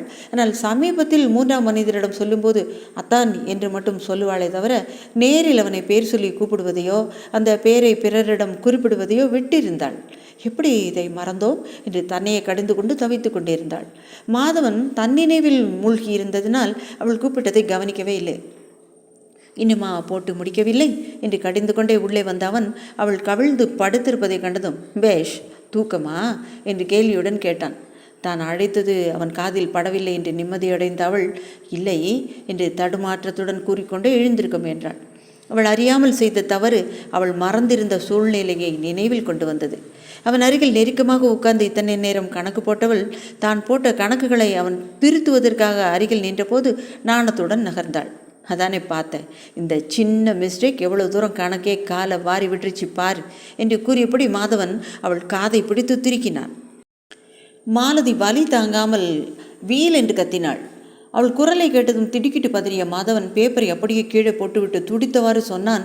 ஐயோ சாரி மாலதி, நான் பேப்பரை கவனிக்கிற சுவாரஸ்யத்தில் நீங்கிறதே மறந்து போயிட்டேன். மாலதி என்னை மன்னிச்சிடு, மீனா அப்படிங்கிற நினைப்பில் இப்படி முரட்டத்தனமாக நடந்துட்டேன். கோபமா நானும் தான் கொஞ்சம் முன்னே மறதியில் ஒரு தவறு பண்ணிட்டேன் என்று மனதுக்குள் நினைத்து கொண்ட மாலதி வெளியில் அதனால் என்ன பரவாயில்ல என்று சமாதானம் சொன்னாள். மாதவனின் உற்சாகமே பறந்து போய்விட்டது. வேதனையுடன் மீண்டும் மீண்டும் மன்னிப்பு கேட்டான். மாலதி மனதுக்குள் நினைத்தாள், ரொம்ப நன்றாகத்தான் இருக்கிறது மன்னிப்பு கேட்கிற லட்சணம். அசலார் வீட்டு பெண்ணும் மீனா, அவனா மட்டும் காதை பிடிச்சி திருக்கலாமா? அது தேவையில்லையா? என் காதை திருக்கினா மட்டும் தவறா? இதுக்கு நான் மன்னிக்கணுமா என்று எண்ணி சிரித்தாள். அன்று இரவெல்லாம் அவள் காதை ரகசியமாக தொட்டு தொட்டு பார்த்து சிரித்து கொண்டாள். மறுநாள் மாலை ராகவன் மாலதியை அழைத்து போக வந்தார். அன்று மாதவன் தன் ஆஃபீஸில் இருந்து அவர் ஆஃபீஸுக்கு ஃபோன் செய்து மாலதி அன்று வருவதாக இருக்கும் செய்தியை தெரிவித்தான். அதனால் ராகவன் ஆஃபீஸிலிருந்து நேராக திருவல்லிக்கேணிக்கே வந்தார். மாலதி தயாராக காத்திருந்தாள். மீனாவின் போர்ஷனுக்கு போய் அவளிடமும் அவள் பெற்றோரிடமும் விடை பெற்று கொண்டாள். நல்ல வேளை இவள் போன சமயம் அந்த முரளி வீட்டில் இல்லை. மாலதி புறப்படும்போது அத்தையை நமஸ்கரித்தாள். மாலதி, எனக்கு கொடுத்திருக்கும் வாக்க மறக்கக்கூடாது என்ன? ஆசீர்வாதத்துக்கு பதிலாக பரிகாசத்துடன் சொன்னாள் அத்தை. மாதவன் அருகில் நின்று கொண்டிருந்தவன் ஒன்று விளங்காதவனாக என்ன வாக்கு கொடுத்தா என்று கேட்டபோது அவள் முகம் சிவந்து விட்டது. அத்தை என்று தண்ணி எறியாமல் உரக்க கூவி விட்டாள். பார்வையினாலேயே சொல்ல வேண்டாம் என்று எச்சரித்தாள். உடனே கனகம் எங்களுக்குள்ள ஏதோ விஷயம் என்று மாதவனிடம் மழுப்பிவிட்டு மாதவியிடமும் நான் சொல்ல மாட்டேன் என்பது போல பார்வையிலேயே அபயம் அளித்தாள். கடைசியில் புறப்படும் சமயத்தில் மாலதி அவன் அருகில் சென்று போய் வருகிறேன் என்ற பாவனையில் தலையசைத்தாள். மாதவனும் பதிலுக்கு தலையசைத்து வைத்தான். அவ்வளவுதான். தந்தையும் மகளும் கிளம்பி விட்டார்கள். வழியில் ராகவன் கேட்டார், எப்படி அம்மா இருந்தது மாமியார் வீட்டு அனுபவம்? அத்தை வீடுன்னு சொல்லுங்கப்பா, நான் மாமியார் வீடுன்னு என்றைக்குமே அந்த வீட்டை நினைக்கல. அப்படியா? ஏதோ ஒன்று. அத்தை வீடு எப்படி இருந்ததுன்றதை தான் சொல்லேன். அப்பா, அத்தைக்கு அந்த வீடு பிடிக்கவே இல்லைப்பா. பழையபடி நம்மோடு வந்து இருக்க சொல்லுங்களேன். நான் என்னம்மா சொல்கிறது? மாதவங்கிட்ட நீ சொன்னால் தானா அவன் வர்றான். மாலதிக்கு அப்பா தன்னை பரிகாசம் செய்கிறார் என்பது புரிந்துவிட்டது. போங்கப்பா என்று முகத்தை திருப்பி கொண்டாள். ராகவன் தமக்குள் சிரித்து கொண்டார். மாதவன் தன் தாயுடன் தனி குடித்தனம் போனது புத்திசாலித்தனம் என்று நினைத்தார். மாதவன் கெட்டிக்காரன். இவளை வழிக்கு கொண்டு வந்து விடுவான். இப்போதே நிறைய முன்னேற்றம் தெரிகிறது. சில நாட்கள் தன் பெண் மாமியார் வீட்டில் இருந்துவிட்டு வந்ததற்கே லக்ஷ்மி மகிழ்ந்து போய்விட்டாள். அதுவும் சாதாரணமாக இருந்துவிட்டு வந்தவளா? பிறந்த வீட்டில் ஒரு துரும்பு கூட எடுத்து போடாதவள் மாமியார் வீட்டில் முழு பொறுப்பும் ஏற்று வெற்றிகரமாக நடத்திவிட்டு வருகிறாள் என்ற எண்ணம் வேறு. பார்த்து பார்த்து பரிமாறிக்கொண்டிருந்தாள். முதலாக அவர்களை பிரிந்திருந்தாள் அல்லவா? மாலதிக்கு அவர்களிடம் பரிதாபமும் பரிவும் அதிகம் உண்டாயின. ஆனால் அவள் பெற்றவர்களுடைய பிரிவை அவள் உணர்ந்தாளா? இல்லை, ஒரு தடவை கூட அவர்களை பற்றி அவள் நினைத்து பார்க்கவே இல்லை. லக்ஷ்மி பெண் விழித்து கொண்டு சாப்பிடாமல் உட்கார்ந்திருப்பதைக் கண்டு பயந்து விட்டாள். என்னடி உடம்புக்கு என்னவோ மாதிரி இருக்க என்று பதறிக்கொண்டு கேட்டாள். ராகவன் அவளுக்கு தைரியம் சொன்னார். வெறும் களைப்பு தான், சாதம் அதிகமாக போட்டிருக்க. மாலதி, உனக்கு பிடிக்கலன்னு எழுந்திரிச்சு போயிடுமா? நிர்பந்தம்லாம் எதுவும் இல்லை. வேணும்னா கொஞ்சம் பால் குடிச்சிட்டு போய் படுத்துக்கோ. மாலதி உடனே எழுந்து விட்டாள். மாடி அறைக்குள் நுழைய போனவள் வயிற்றில் ஏதோ கலக்கம் ஏற்படுவதை உணர்ந்து கீழே இறங்கி வந்து விட்டாள். தினம் அவள் இருந்து பழகிய அறை இன்று மட்டும் பயத்தை அளிப்பானேன். மாலதி மனதை திடப்படுத்தி கொண்டாள். வீண் சலனங்களுக்கெல்லாம் இடம் கொடுக்காமல் இருக்க என்ன வழி? மாதவன் மேல் வெறுப்பை மீண்டும் வளர்த்து கொண்டால்தான் அவள் பரீட்சையில் கவனம் செலுத்த முடியும். போடி பைத்தியக்காரி, பரீட்சையில் பாஸ் செய்து விட வேண்டும் என்று இப்போது நீ புதிதாக தீவிரம் கொண்டிருப்பது கூட மாதவனுடைய விருப்பம் என்று தானே? அதற்கு முன் பாஸ் ஆனாலும் ஃபெயில் ஆனாலும் பரீட்சை முடிந்தால் போதும் என்று இருந்தவள் தானே என்று மாலதியின் மனக்குரல் மீண்டும் பேசியது. என்னது என்று அவள் திகைத்தாள். அவள் வருஷ கணக்காக கல்லூரிக்கு போய்விட்டு இந்த கடைசி வருஷத்தை அதற்காக கோட்டை விட்டு ஃபெயிலாக மனமறிமா? இதில் இன்னொருவர் விருப்பம் என்ன? இவளுக்கே விருப்பம் இல்லையே. அப்போதுதான் மாலதி ஒரு பெரிய தவறு செய்து விட்டதாக நினைத்தாள். பரீட்சை நெருங்கும் இந்த சமயத்தில் தான் அந்த வீட்டில் போய் இருந்திருக்க கூடாது என்று வருந்தினாள். ஆனால் அங்கே ஆர்வத்துடனும் சுறுசுறுப்புடனும் படிப்பில் சென்ற அந்த கவனம் இங்கே தோன்றவில்லை. ஏன்? ஆனால் அவள் கை மட்டும் மாலதி மாதவன் என்று நோட்டு புத்தகத்தில் எழுதி கொண்டிருந்தது. உடனே சிரித்து விட்டாள். அவளது சிரிப்பு சத்தத்தினால் உள்ளே இருந்த லக்ஷ்மி ஓடி வந்தாள். மாலதி நோட்புக்கை சட்டென்று மூடினாள். திறந்திருந்தால் மட்டும் அதை படித்து தெரிந்து கொள்ள லக்ஷ்மிக்கு இங்கிலீஷ் தெரியுமா என்ன? அவள் அதை மறந்தே போய்விட்டாள். எதுக்குடி இப்படி சிரிச்ச? கணக்கு ஒன்று தப்பாக போட்டேம்மா, வேற ஒன்றும் இல்லை. அதுக்காகவா இப்படி சிரிச்ச என்று பெண்ணை நம்பாதவள் போல அவளை இறங்க பார்த்தபடி லக்ஷ்மி கேட்டாள். மாலதி பேசாமல் இருந்து விட்டாள். 11 மணி வரையில் கணக்கு போட்டாள். அதற்கு மேல் தன் தாயின் பக்கத்தில் விரித்திருந்த படுக்கையில் தானும் படுத்துக்கொண்டாள். ஏண்டி, படித்தது போதுமா? திடீரென்று அம்மாவிடம் விளையாட வேண்டும் போல தோன்றியது. சரிதான், நீங்கள் பிஎஸ்சி படிக்க வச்சதே பெரிய காரியம். இன்னும் நான் மேலே படிக்க விரும்பினா நீ தான் படிக்க வைப்பியா? சி போ கழுத, நான் அதை கேட்கல. இன்றைக்கி ராத்திரி படித்தது போதுமான்னு கேட்டேன். எல்லாம் போதும், எனக்கு தூக்கம் வருது என்று மாலதி சினுங்கினாள். பிறகு தன் தாயை இழுத்து அணைத்து கொண்டாள். லக்ஷ்மி மகளை பார்த்தவாறு, இன்னும் குழந்தை போல இருக்கிறாள். இவளுக்கு குழந்தை பிறக்கும் வயதாயிற்றே. திடீரென்று பெண்ணை ரகசியமான குரலில் கேட்டால், மாலதி, மாதவன் இந்த தடவை உங்ககிட்ட எப்படி பழகினா? மாலதி பதிலே பேசவில்லை. அவள் மறக்க நினைத்தால் கூட அம்மா மீண்டும் மீண்டும் அந்த பேச்சையே எடுக்கிறாளே என்று அலுப்பு ஏற்பட்டது. ஏண்டி சொல்ல மாட்டியா? ஏன் சொல்லாமல்? கட்டாயம் சொல்கிறேன். முதல் 2 நாள் 2 பேருமே பட்டினி. ஐயோ, நீ கூடவா? ஆமாம், நான் தான் முழு பட்டினி. அடி சமத்து, இவ்வளவும் எனக்கு பெருமை தான். நீ சும்மாவா பட்டினி கிடஞ்ச? புருஷன் சாப்பிடல, நீ பட்டினி கிடக்கிறத பார்த்தாவது மாதவன் மனம் இறங்கி சாப்பிட்டு இருப்பானே. மனம் இறங்கியோ பர்சு கனம் இறங்கியோ யார் கண்டார்கள் என்றால் மாலதி வேண்டுமென்றே. அது போகட்டும், நான் சொன்ன புத்திமதியை நீ எவ்வளவு தூரம் கடைப்பிடித்தாய்?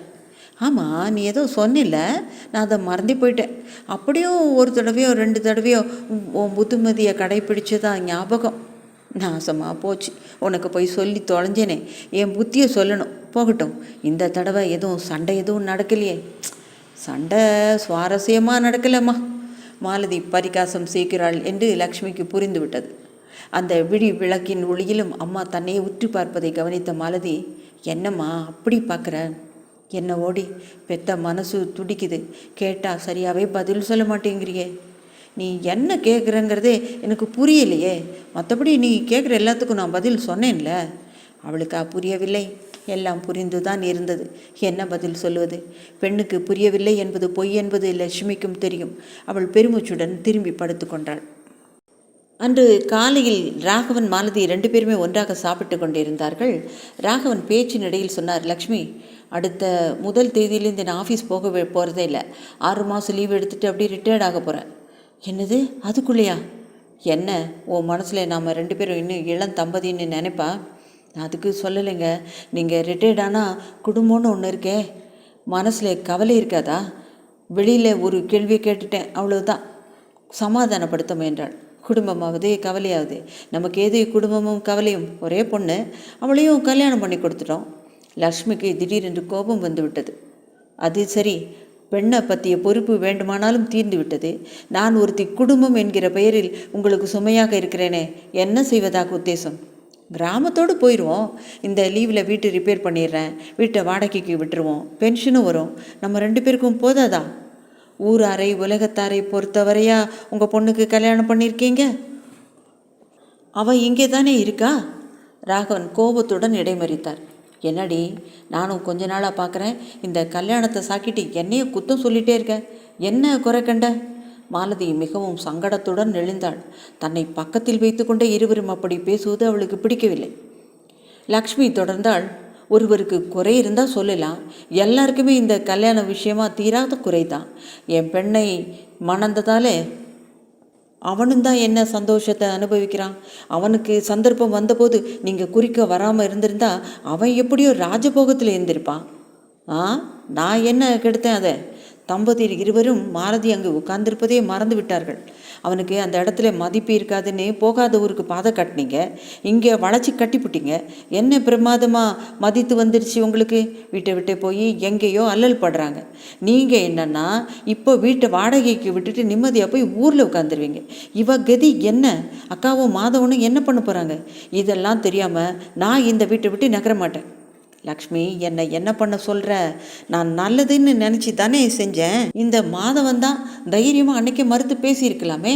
நான் என் பெண்ணை எவன் தலையால் அது கட்டியிருப்பேனே. மாலதிக்கு கோபம் வந்து விட்டது. இப்போது என்ன நடந்து விட்டது என்று இவர்கள் இப்படி பேசுகிறார்கள்? என்னை ஒருவர் தலையில் கட்டுமளவுக்கு கேவலமாகவா நான் இருக்கிறேன்? லக்ஷ்மியும் அப்போதுதான் அவள் அருகில் இருப்பதை உணர்ந்தார் போல சட்டென்று பேச்சின் திசையை மாற்றினாள். சரி, நடந்துருச்சு. இவள் பரீட்சை முடிஞ்சதும் இவளுக்கு ஏதாவது வழி பண்ணுங்க. இவள் பிரச்சனை தேர்ந்தாதான் உங்கள் ஏற்பாடுகளை நான் காதில் போட்டுக்குவேன், ஒத்துழைக்கவும் பண்ணுவேன். லக்ஷ்மி கண்டிப்புடன் கூறிவிட்டாள்.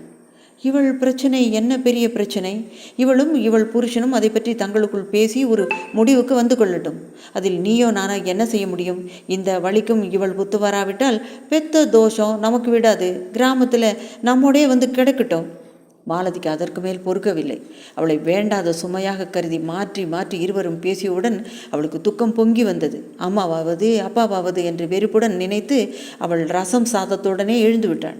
என்னடி இது, மோர் சாப்பிடவே இல்லை, அதுக்குள்ளே எழுந்துட்ட? லக்ஷ்மி கேட்டதற்கு அவள் காதில் விழாதது போல சென்று விட்டாள். ராகவன் லக்ஷ்மியை பேசாமல் இருக்கும்படி சைகை செய்தார். அவர் ரிட்டையர்டாக போவது உண்மையே, ஆனாலும் மாலதிக்காகத்தான் அந்த சமயத்தில் அந்த பேச்சை எடுத்தார். இனிமேல் அது தன் வேலையை செய்யும் என்று நிம்மதியும் அடைந்தார். அன்று மாலை வழக்கம் போல உஷா மவுண்ட் ரோட்டில் உள்ள வாசக சாலைக்கு போயிருந்தாள். புத்தகங்களை பார்த்து கொண்டிருந்த போது அவள் கையில் இருந்த ஹேண்ட்பேக் நழுவி கீழே விழுந்தது. உஷா அதை கவனித்து குனிந்து எடுப்பதற்குள் அருகில் இருந்த யாரோ ஒருவர் எடுத்து கொடுக்கவே நன்றி தெரிவித்தபடி நிமிர்ந்து பார்த்தாள். அவ்வளவுதான். நீட்டிய கரம் நீட்டியபடி இருக்க அதிர்ச்சியுடன் திகைத்து நின்று விட்டாள்.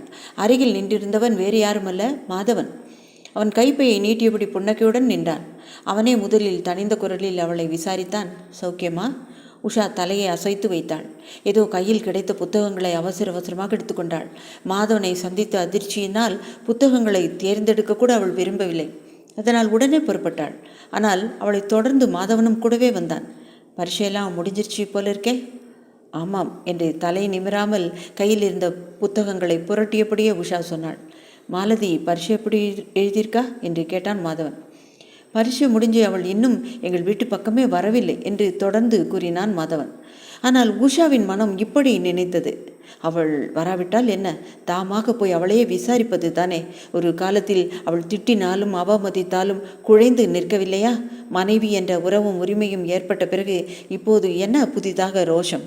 அவன் நகராமல் அங்கேயே நிற்கவே அவளுக்கு தான் மட்டும் எப்படி காரில் ஏறி போவது என்று சங்கடமாக இருந்தது. மரியாதைக்கு அவனிடம் கேட்டு வைத்தாள். வீட்டுக்குத்தானே போறீங்க, வாங்க காரில் போகலாம்.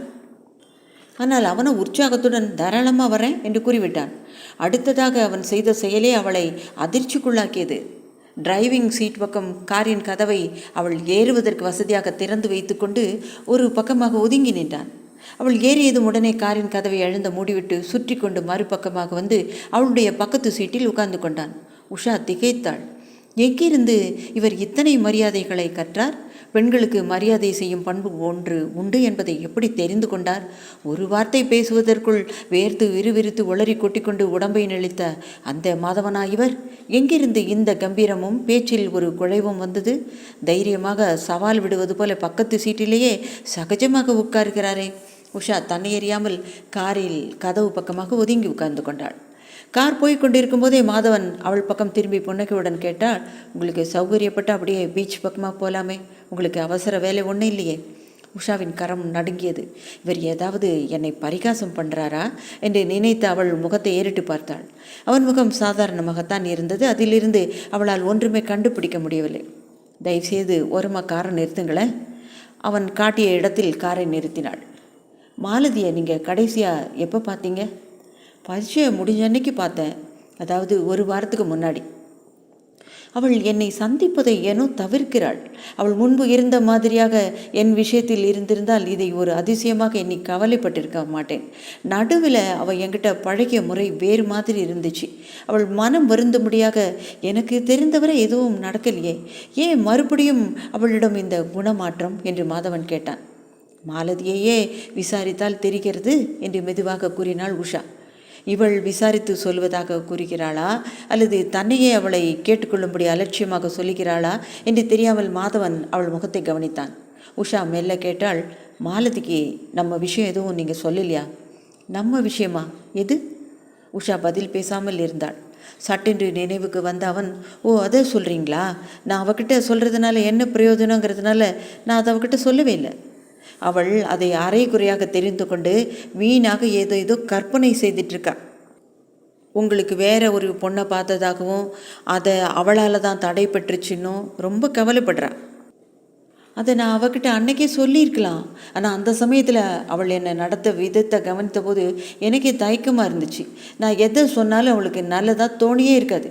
ஏதோ நான் தற்பெருமை அடிச்சுக்கிறதா, வேணும்னே நான் என்னை உயர்த்தி பேசுகிறதா நினச்சிட்ருப்பா. அது போட்டோம், நான் உங்களை ஒரு கேள்வி கேட்குறதுல உங்களுக்கு எதுவும் தடை எதுவும் இல்லையே என்று உஷா நிமிர்ந்து அவனை நேருக்கு நேராக பார்த்தாள். தாராளமாக கேட்கலாம். உங்கள் மாமா உங்கள் கல்யாணத்தை எதுக்காக இவ்வளவு அவசரமாக முடித்தார்? கேவலம் எனக்கு பயந்துட்டா? மாலதிக்கு உங்களுக்கு இருந்த ஒத்துமையை நானே அறிந்திருந்த போது வீட்டிலேயே இருந்து பழகிய மாமாவுக்கு தெரியாமலா இருந்திருக்கோம்? உங்கள் நன்மைக்காக என்னை நிராகரித்த உங்கள் மாமா அந்த நிலைமையில் மாலதியை உங்களுக்கு எப்படி கொடுத்தார்? உங்களுக்கு இந்த விவாகத்தில் ஏற்பட்ட நன்மைதான் என்ன என்று உஷா கேட்டாள். அதற்கு பதில் தெரிந்து கொண்டு நீங்கள் என்ன செய்ய போறீங்க மிஸ்டர் மாதவன் என்று சற்று கோபத்துடன் பேச்சை ஆரம்பித்த உஷா, உங்கள் குடும்ப விஷயத்தை தெரிஞ்சுக்கணுன்ற ஆர்வத்தினால இதை நான் கேட்கல. நீங்களும் மாலதியும் மகிழ்ச்சியுடன் இருப்பதாக தெரியலையே. அதனால் நம்ம 3 பேருக்குமே அது துன்பத்தை அளிக்கும். உங்கள் கல்யாணத்தின் காரணத்தை எனக்கு தெரிந்து கொள்ள உரிமை உண்டு என்பதால் கேட்கிறேன். மாலதி பாவம், ஒன்றுமே அறியாதவன். அவளுக்கு இந்த விஷயம் எதுவுமே தெரியாமல் மறைச்சதால தான் எனக்கு சந்தேகம் வருது. வேறு வழி இல்லாமல் தான் உங்களை கேட்குறேன். நீங்கள் சொல்கிறது புரியுது உஷா. என் மாமாவின் சுயநலம் என்று நீங்கள் இந்த கல்யாணத்தை நினைக்கிறது மாதிரி எங்கள் வீட்டில் எல்லாருமே தான் நினச்சிட்ருக்காங்க. உங்களை மணக்காமல் தன் பெண்ணை மணந்து கொண்டு நான் இந்த சாரமற்ற வாழ்க்கையை வாழ்வதற்கு அவர் எப்படி அனுமதித்தார் என்று நீங்கள் கேட்கிறீர்கள் இல்லையா? நீங்களும் தான் ஆயிற்று. மாலதி குணம் தெரிந்தும் அவளை ஏன் மணந்தீர்கள்? மாதவன் அந்த கேள்வியை காதில் போட்டுக்கொள்ளாதவனாக உஷாவை கேட்டான். அது போகட்டும், மாலதி தற்சமயம் இருக்கும் நிலைக்கும் இதுக்கும் ஏதாவது சம்பந்தம் உண்டா? உஷா வேண்டுமென்றே சொன்னால், என்ன கேட்டா எனக்கு என்ன தெரியும்? மாதவன் சிரித்தான். உங்களுக்கு சொல்ல விருப்பம் இல்லாட்டா சொல்ல வேண்டாம், ஆனால் எனக்கு தெரியும். அவகிட்ட நீங்கள் தெரியாத விஷயம் ஒன்றுமே இருக்க முடியாது. மாலதியும் இந்த உலகத்தில் ஒன்றை மதிக்கிறான்னா அது உங்கள் நட்பு ஒன்றைத்தான். உஷாவுக்கு அதற்கு மேல் சொல்லாமல் இருக்க முடியவில்லை. அப்பாவுக்கு பயந்து கொண்டு நீங்கள் விரும்பிய வேறொரு பெண்ணை, அதாவது என்னை மறுத்துவிட்டு தன்னை மணந்ததாக நினைக்கிறாள். அதையே நினைத்து மனதை குழப்பி கொண்டிருக்கிறாள். ஒரு சமயம் அதனால் தான் உங்களை பார்க்க அவள் மறுக்கிறாளோ என்னவோ. மாதவன் தன் செவிகளையே நம்பாதவன் போல் பிரமித்து அமர்ந்து விட்டான். உஷா, நீங்களே சொல்லுங்கள். வெறும் பயத்தினால மட்டும் ஒருத்தன் ஆயுசு முழுவதும் நிலையாக பயந்துட்டே இருக்கும்படியான நிலைமையை ஏற்றுக்குவானா? பயம் இருந்தால் விடுதலையை தேடி தப்பித்து போக முயற்சி பண்ணுவானே தவிர மறுபடியும் அந்த சிறையில் சிக்க விரும்புவானா? அப்படின்னா நான் கேட்குறேன், பதில் சொல்லுங்கள். உங்களை கல்யாணத்துக்கு முன்னால் மாலதி தனியாக சந்தித்து எங்கேயாவது கண் மறைவாக ஓடி போயிரும்படி சொன்னாலே நீங்கள் ஏன் ஓடல? அப்போ உங்களை விரும்பலைன்னு தெரிஞ்சுமா நீங்கள் அந்த நிலையில் நின்றீங்க? மாதவன், அது உங்களை எவ்வளவு கேவலப்படுத்துது தெரியுமா? வேண்டாம், கோழை போல நீங்கள் ஓடி போவதை நான் கூட விரும்பலை. ஆனால் நீங்கள் கல்யாணத்தையாவது நிறுத்தியிருக்கலாமே. தெரிஞ்சும் இந்த போலி வாழ்க்கையை ஏன் ஏற்றுக்கிட்டீங்க? நீங்கள் சொல்கிறது மாதிரி பயம் காரணம் இல்லைன்னா வேறு என்ன காரணம்? உங்கள் மாமாவிடம் கொண்ட நன்றி உணர்ச்சியா? மாதவன் திடுக்கிட்டான். உஷா, இந்த விஷயம் உங்களுக்கு எப்படி தெரிஞ்சிச்சு? எனக்கு தெரியாத விஷயம் மாலதிக்கிட்ட இருக்க முடியாதுன்னு நீங்கள் தானே இப்போ சொன்னீங்க. மாலதியே இதையும் என்கிட்ட சொன்னான். அவள் நீங்கள் தன்னை ஏமாற்றிட்டு தான் குற்றம் சொன்னான். ஆனால் நீங்கள் உங்களையே ஏமாற்றிட்டுருக்கீங்கன்னு நான் நினைக்கிறேன். நீங்கள் என்ன உஷா, நானே முதலில் கல்யாணத்துக்கு பிறகும் மாலதி கொடுமையாக என்னிடம் நடந்து கொண்டதை பார்த்து அப்படித்தான் நினைத்தேன். ஆனால் எனக்கு இப்போது நம்பிக்கை ஏற்பட்டு விட்டது. கல்யாணத்துக்கு முன்னாலிருந்தே அவள் என்னை ரொம்ப கீழ்த்தரமாக நடத்தியும் நான் அவளை கல்யாணம் பண்ணிக்கிட்டேன் அப்படின்னா மாமா கிட்ட இருந்த பயமோ நன்றி உணர்ச்சியோ காரணம்னு நீங்களும் நினைக்கிறீங்களா உஷா? உஷா ஏதோ சந்தேகம் தோன்ற அவனை பார்த்தாள். மாலதி தன் கடும் பார்வையையே ஆயுதமாக கொண்டு இன்னும் என்னை வாட்டுகிறாள். அவள் எதிரில் நான் இன்னும் கோழையாக, நாளடைவில் பைத்தியமாக மாறும் அளவுக்கு கொதிப்பு ஏற்படுவதை உணர்ந்து வீட்டை விட்டே வெளியேறினேன். ஒன்றாக இருந்தபோது நடந்த 2 சம்பவங்களினால் அவள் குணம் மாறுவாள் என்ற நம்பிக்கையை மட்டும் நெஞ்சில் சுமந்து கொண்டு அவளை மட்டும் அங்கே விட்டு தனியாக போனேன். அவள் நினைச்சது மாதிரி வெறும் கோழைத்தனத்தாலே நான் ஓடலை. அவளுடைய அன்பை பெறுவதற்கு விரும்பினேனே தவிர ஏற்கனவே இருந்த அவளுடைய வெறுப்பை வளர்த்து கொள்ள விரும்பலை. அதனால்தான் பிரிஞ்சு போனேன். பொறுமை என்னும் பெயரில் தவம் செய்தேன். முன்னேற்றமும் காண்கிறேன் என்பது உங்கள் பேச்சிலிருந்து தெரிகிறது. அவன் கூறுவதை கேட்க கேட்க உஷாவின் உள்ளம் இறுகி கொண்டே வந்தது. மாதவன் மீண்டும் தொடர்ந்தான். நான் கூறுவதிலிருந்து உங்கள் கேள்விக்கு பதில் கிடைத்துவிடும். இந்த சம்பந்தப்பட்ட மாலதிக்கோ என் அம்மாவுக்கோ கூட தெரியாத ரகசியம் இது. உங்களுக்கு மட்டும் சொல்கிறேன். மாலதியும் நானும் சகோதரன் சகோதரி போல ஒன்றாக வளர்ந்தவர்கள். வீட்டில் பெரியவர்களுக்கு கூட இம்மாதிரி எங்கள் இருவருக்கும் மனமுடிக்கும் எண்ணம் அப்போது இருந்ததில்லை. மாலதி கள்ளம் கபடமற்று சாதாரணமான முறையில்தான் என்னிடம் பழகுவாள். ஆனால் எப்படி எப்போது என் மனதில் அந்த எண்ணம் ஏற்பட்டது என்பதை நான் அறியவில்லை. அவளை மனைவி ஸ்தானத்தில் என் உள்ளத்தில் வைத்து தடுமாற ஆரம்பித்தேன். இந்த ரகசியத்தை எப்படியோ என் மாமா தெரிந்து கொண்டு விட்டார். அதனால்தான் இந்த கல்யாணத்தை முடித்து வைத்தாரே தவிர இதில் அவருடைய சுயநலம் எதுவுமே இல்லை. மாலதி என் உணர்வை கண்டுபிடித்து விட போகிறாளே என்னும் தவிப்பால் அவளிடமிருந்து விலகினேன். நான் விலக அவள் அதில் வேடிக்கை கண்டு என்னை வம்புக்கு இழுத்தாள். கோழை, ஜடம் என்றெல்லாம் பரிகாசம் செய்தாள். அதனால் நாளடைவில் நானே நம்பிக்கை இழக்கலானேன். இவ்வளவு மட்டமான முறையில் நம்மை மதிக்கும் இவள் எங்கே நம்மை விவாகம் செய்து கொள்ளப் போகிறாள் என்ற ஏக்கத்திலே என்னுள்ளேயே என்னை முடக்கி கொண்டேன். இந்த தாழ்வு மனப்பான்மையினால் தான் என் தாய் சொல்வதை மட்டும் செய்வது என்ற வழக்கத்தை கடைபிடித்தேன். ஆனால் மாலதி என்னை மிதிக்காத தோஷமாக நடத்த ஆரம்பித்தாள். உஷா தன் இதயத்தில் ஏதோ பட்டென்று அருந்த ஓசை கேட்பது போல உணர்ந்தாள். மாதவன் தன் கல்யாண விஷயத்தை பற்றிய பேச்சையே எடுக்கவில்லை. அதனால் உஷாவின் மனம் புண்படுமோ என்பது போல அந்த விஷயத்தை அப்படியே விட்டுவிட்டு திருவல்லிக்கேணிக்கு தனியாக போன விஷயத்தை பற்றி பேச ஆரம்பித்தான். ஆனால் தனியாக திருவல்லிக்கேணிக்கு வந்ததும் மாலதி மட்டும் மாறினாள் என்பது இல்லை, நானும் கூட மாறிவிட்டேன். என் வீட்டு சொந்தக்காரர் மகன் ஒருத்தன் இருப்பான். பெரிய ஹீரோ மாதிரி தன்னை நினச்சிக்குவான். ஆனால் பார்வைக்கு வில்லன் மாதிரி தான் இருப்பான். அவனை கண்டா அம்மாவுக்கு பிடிக்கவே பிடிக்காது. அவனுடைய நட்பும் அம்மா சொல்லுவது போல என்னை கொஞ்சம் மாற்றித்தான் விட்டது. உஷா நினைத்தாள், ஆமாம், அடியோடு மாறித்தான் இருக்கிறார். இல்லாவிட்டால் ஒரு கேள்விக்கு பதிலாக என்று கூட சொல்ல தெரியாத இவர் கதை போல பேசிக்கொண்டு போவாரா? உஷாவுக்கு தெரிந்துவிட்டது. அவள் ஒரு கனவு கண்டாள். ஆனால் அதையே நிறைவாக நினைத்து அதன் மயக்கத்திலே இவ்வளவு நாட்களாக இருந்திருக்கிறாள். அவள் மாதவன் கூறுமுறை காத்திராமல் காரை கிளப்பினாள். அவன் தன் வீட்டுக்கு வழி காட்டிக்கொண்டே வந்தான்.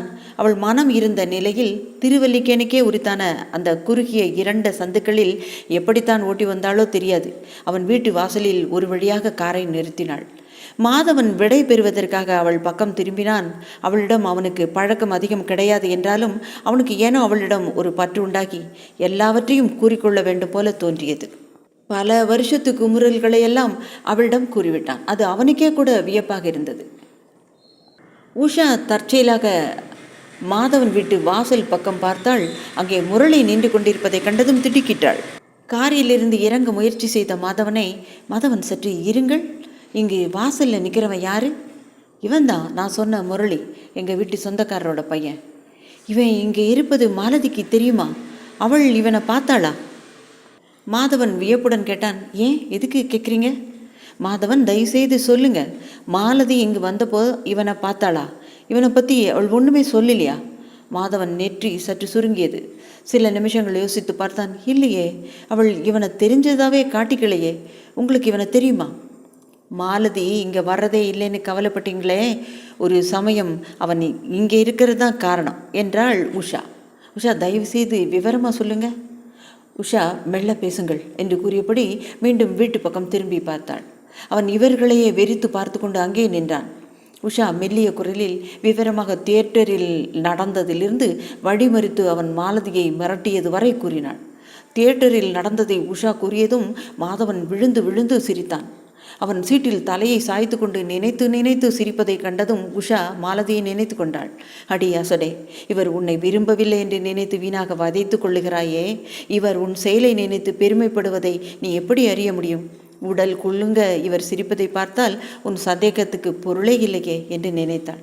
மாதவன் சிரிப்பதை நிறுத்தியவனாக நிமிர்ந்து பார்த்தான். உஷா, மாலதி அப்படி செய்திருக்க கூடியவள் தான். அப்பப்பா, அவள் துணிச்சலுக்கு எல்லையே கிடையாது போல் இருக்கிறது. உனக்கு தெரியுமா உஷா, சினிமாவுக்கு போயிட்டு வந்த அன்றே பக்கத்து வீட்டிலேருந்து எங்கள் வீட்டுக்கு 3 அடி அகல சுவரை தாண்டி குதிச்சா. எந்த பொண்ணு அப்படி செய்வா? இந்த முரளி பயலுக்கும் அந்த தண்டனை வேண்டியது தான் என்று கூறி மீண்டும் சிரித்தான். அந்த மாலதியை பற்றி பேசும் உற்சாகத்தில் உஷாவை ஏக வசனத்தில் பேசிவிட்டதை அவனே கவனிக்கவில்லை. இன்னொன்று தெரியுமா உஷா, சினிமாவுக்கு போயிட்டு வந்த அன்னைக்கு உன்னோடு போனதா கூசாமல் போய் சொன்னா வீட்டில். எனக்கு என்ன வந்தது வம்புன்னு நானும் தெரியாத மாதிரி இருந்துட்டேன். உஷாக்கு இவையெல்லாம் தெரிந்த விஷயங்களே. ஆனாலும் அவனுடைய உற்சாகத்தை கண்டு தான் தெரியும் என்று சொல்லி அந்த உற்சாகத்தை கெடுப்பானேன் என்பதனால் மௌனமாக கேட்டுக்கொண்டிருந்தாள். மாதவன், நீங்கள் நினைக்கிறது மாதிரி அந்த முரளி சாதாரணமானவன் இல்லை. இவன் விஷயத்தில் எதுக்கும் கொஞ்சம் ஜாக்கிரதையாக இருங்க. மாலதியின் சுபாவத்தை நினைத்தால் அவள் இவனை துளி கூட சட்டை செய்ய மாட்டான். ஆனால் நீங்கள் தான் எச்சரிக்கையாக இருந்து அவளை காப்பாற்றணும் என்று தனிந்த குரலில் கெஞ்சுவது போல சொன்னாள். நன்றி உஷா, நீங்களாவது சமயத்தில் சொன்னீங்களே. நான் இனிமேல் இந்த விஷயத்தை கவனிச்சுக்கிறேன். நான் வரட்டுமா? நேரம் இருந்தால் உள்ளே வாங்கலை? இல்லை, இன்னொரு சமயம் வரேன் மாதவன், இப்போதே எனக்கு ரொம்ப நேரம் ஆயிடுச்சு என்று கூறிய உஷா காரை கிளப்ப என்றாள். மாதவன் தயங்கி நின்றான். உஷா, நீங்கள் எனக்கு ஒரு உதவி பண்ண முடியுமா? மாலதி கிட்ட நான் சொன்னது எதையுமே சொல்லிடாதீங்க. புரியுது மாதவன், நீங்களே அதை மாதவி கிட்ட சொல்கிறது தான் எல்லா விதத்துலேயும் நல்லது. நடுவில் நான் யார்? இல்லை, நான் அதுக்காக சொல்லலை. மாலதியிடம் எனக்கு இன்னும் போதுமான நம்பிக்கை ஏற்படவில்லை. ஐயோ பாவம் மாலதி என்று மனதுக்குள் நினைத்த உஷா மாதவனிடம் விடை பெற்று கொண்டு புறப்பட்டாள். வெகு நாட்களாக மாதவனை சந்தித்து ஒருமுறை பேசினாள். இதயத்தை குடைந்து கொண்டிருந்த குழப்பங்கள் நீங்கி தெளிவு காண முடியும் என்று நினைத்து கொண்டிருந்தாள் உஷா. இன்று அது நிறைவேறியது. உஷா தெளிவடைந்து விட்டாள். மாலதி என்ன செய்ய போகிறாள்? அடுத்த பகுதியில் பார்க்கலாம். ராஜி ஸ்டோரிஸிலிருந்து உங்கள் நான். நன்றி.